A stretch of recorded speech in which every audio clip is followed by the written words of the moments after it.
Guys, welcome back to my YouTube channel. My name is Simsola. Today we're going to be talking about appearances and how we shouldn't judge by appearance. You must have heard that quote so many times, and I'm going to give a short story about one time when I was working at this place and I left my keys in my car.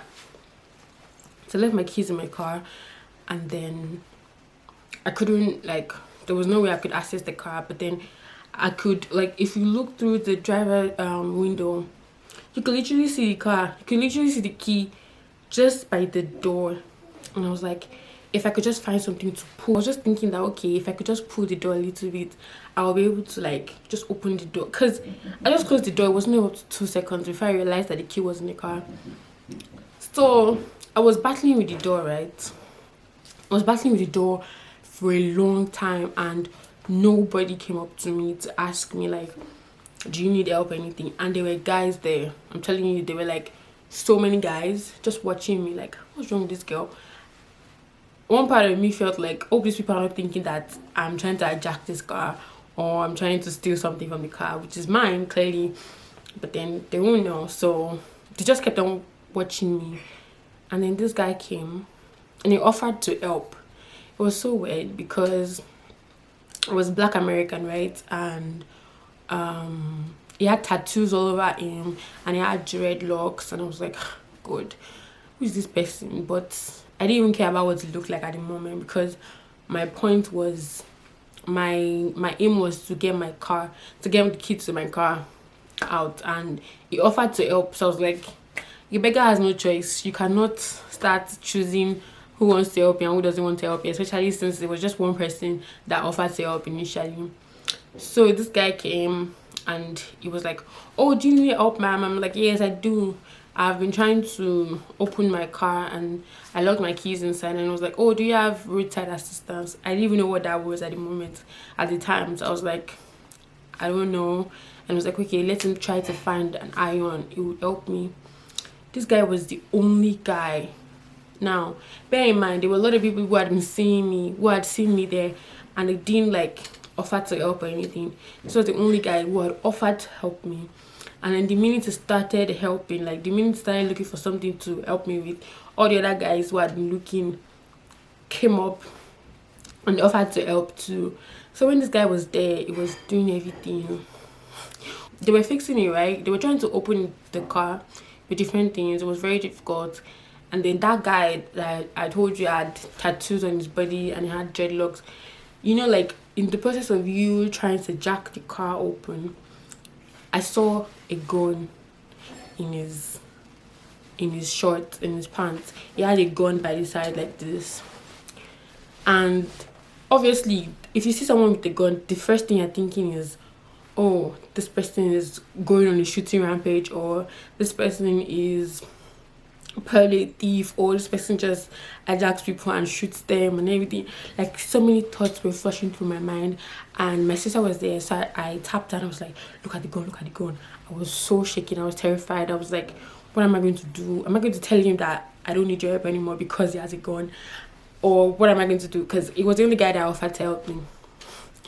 It was from then on I realized that this guy is a kind soul. For him to see that a girl was struggling and needed help, and he offered to help, and meanwhile other people were there. This guy is kind, nice. He saw a girl in this shirt and he was willing to offer help. But then I'm already judging him by just seeing the gun in his pocket. Usually where I'm from Nigeria, right? Where I'm from, when you see someone who has dreadlocks, a guy who has dreadlocks, or someone who has tattoo on their body, you instantly think that, oh, this person is a bad person, blah blah. Now coupled with the fact that you see a gun with them, the only thing you're thinking about is this person has a bad motive or whatever. Who walks around with a gun?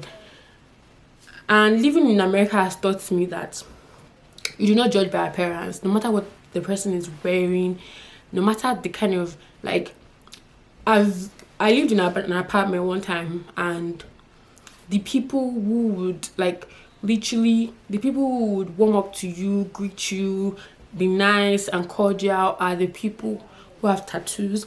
the people who are smoking in front of everybody, like they're smoking weed, they don't even care, and they look like they're abnormal, but then inside of them they have genuine hearts, they have kind souls. So would you give people a chance to prove themselves to you, or would you judge them based on what you see?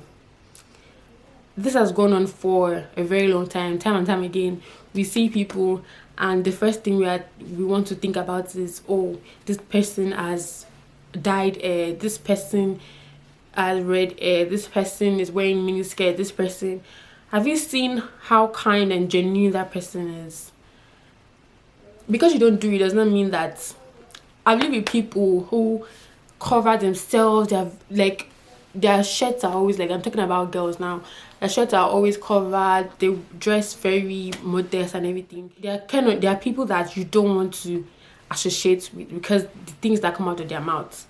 So I realized that what you wear does not really determine how genuine your soul is. What you wear, how you look, how you present yourself doesn't really tell how good you are as a person. So this post is to tell everyone, do not judge by appearance. No matter what anybody's wearing, no matter how many tattoos they have on their body, learn to not judge by appearance. This is very, very important, people.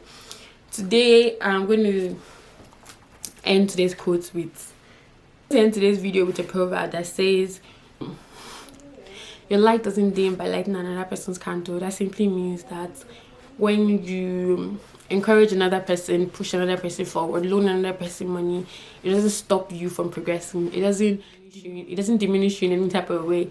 It doesn't make you stop progressing. It doesn't make people see you as a bad person. Do not forget to light people's candles. Do not forget to be good to people around you.